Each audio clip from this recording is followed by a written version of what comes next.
अपना आदमी वहाँ बिठाओ जो सबके इंसाफ की तवज्जो रखता हो, ईमान वाला हो, पूरी ताकत से संविधान की रक्षा करने का उसमें बल हो, तो वो ऐसा एफआईआर पाटेगा कि नरसिंहानंद ही नहीं, ऐसे गलत बयान करने वाला ना बौद्ध छूटेगा, ना मुसलमान छूटेगा, ना सिख छूटेगा, ना हिंदू छूटेगा, क्योंकि ये बातें देश की अखंडता के लिए खतरनाक है। तो नरसिंहानंद के अनेक रूप अगर अलग अलग जगह से आते हैं तो भी वो छूटने नहीं चाहिए। ये तभी जो होगा जब शासन, प्रशासन, जुडिशरी और राजनीति में हमारा मुकम्मल प्रतिनिधित्व मिलेगा। ये कुंजी है। वंचित बहुजन अघाड़ी तहफ़्फ़ुज़ नामूस रिसालत के लिए प्रॉफेट मोहम्मद बिल संसद में पास करने की पूरी कोशिश में लगी है। इस वक्त मजलिस इत्तेहादुल मुस्लिमीन के जावेद पाशा सर इस वक्त हमारे साथ है। तो सर, गुस्ताखियाँ सुबह शाम होती है और गुस्ताखों को बाइज़्ज़त बरी कर दिया जाता है। कई ऐसे भी गुस्ताख हैं जिन्हें ज़मानत मिल जाती है।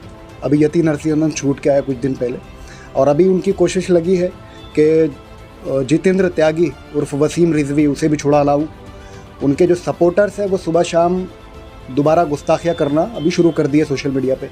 तो तहफ़्फ़ुज़ नामूस रिसालत नाम का कोई बिल है जो वंचित बहुजन अघाड़ी उस पर काम कर रही है, आप क्या सोच रखते हैं? किसी भी धर्म की या महापुरुषों की या धार्मिक पुरुषों की गलत तरीके से निंदा न की जाए। अगर होती है तो उसके खिलाफ कड़ी कार्रवाई का कानून पहले से है। नहीं है ऐसा नहीं है। इंडियन कॉन्स्टिट्यूशन में ऐसे हरकतों के लिए सज़ा का पूरा प्रावधान है। अब आपने जैसा कहा वैसा वो बहुजन वंचित आघाड़ी अगर ऐसा कोई बिल ला रही होगी तो उनके जो नेता हैं डॉक्टर प्रकाश अम्बेडकर जी, एडवोकेट प्रकाश अम्बेडकर जी, हमारे भी दोस्त रहे हैं, पहचान है अभी भी अच्छी, बीच बीच में बातचीत भी होती रहती है। वो खुद एडवोकेट हैं, तो उन्होंने कानून का पूरा जायज़ा लेकर, कॉन्स्टिट्यूशन का पूरा जायज़ा लेकर, और बाबा साहब अम्बेडकर जी के वारस हैं, तो सब सोच समझ कर ही इस बिल को लाने की बात कही होगी। तो यकीनन ऐसा अगर बिल आ रहा है तो ये पूरे समाज को फ़ायदेमंद होगा। जैसे कि बैरिस्टर असदुद्दीन साहब कहते हैं कि संविधान में जिस हक, अधिकार और प्रतिनिधित्व की बात की जाती है वो संख्या के अनुसार हर किसी को मिलना चाहिए। तो बैरिस्टर असदुद्दीन ओवैसी साहब की बात बिल्कुल कॉन्स्टिट्यूशनली जायज़ है, तो उसे समर्थन सबने करना चाहिए, वंचित ने भी करना चाहिए। और वैसे प्रकाश अम्बेडकर जी अगर ये बात लाना चाह रहे तो मैं समझता हूँ कि ये बौद्धों के फ़ायदे के लिए है, ये इस्लाम को मानने वाले मुसलमानों के फ़ायदे के लिए, ये सिखों के लिए भी है, ये जैनों के लिए है, ये पारसियों के लिए भी है, और ये सच्चे हिंदुओं के लिए भी है। ऐसा बिल आ रहा है तो स्वागत है उसका।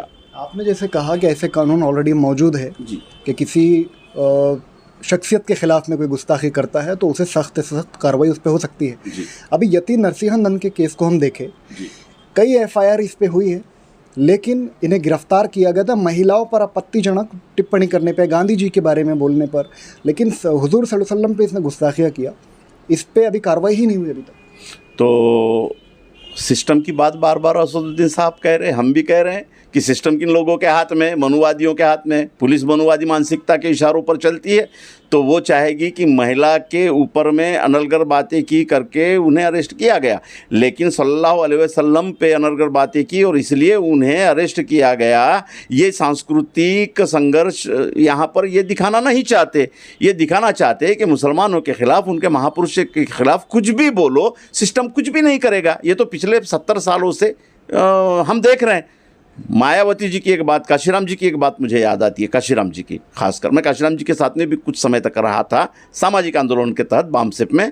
उस वक्त में काशीराम जी कहा करते थे कि सत्ता की कुंजी हाथ में लेकर अपने ईमानदार अफसरों को हर जगह नहीं बिठाओगे तब तक मनुवादी व्यवस्था में एफआईआर भी आपके तरफ से नहीं फटेगा, और जो फटेगा वो इतना गलत रहेगा कि वो न्यायालय में नहीं टिकेगा। ओवैसी साहब वही कह रहे कि एफआईआर फटेगे लेकिन इतना कचरा फटेगे कि वो न्यायालय में नहीं टिकेगे।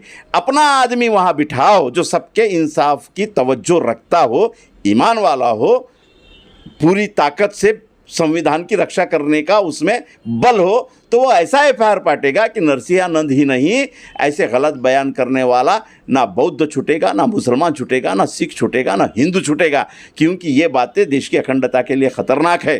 तो नरसिंहानंद के अनेक रूप अगर अलग अलग जगह से आते हैं तो भी वो छूटने नहीं चाहिए। ये तभी जो होगा जब शासन, प्रशासन, जुडिशरी और राजनीति में हमारा मुकम्मल प्रतिनिधित्व मिलेगा। ये कुंजी है।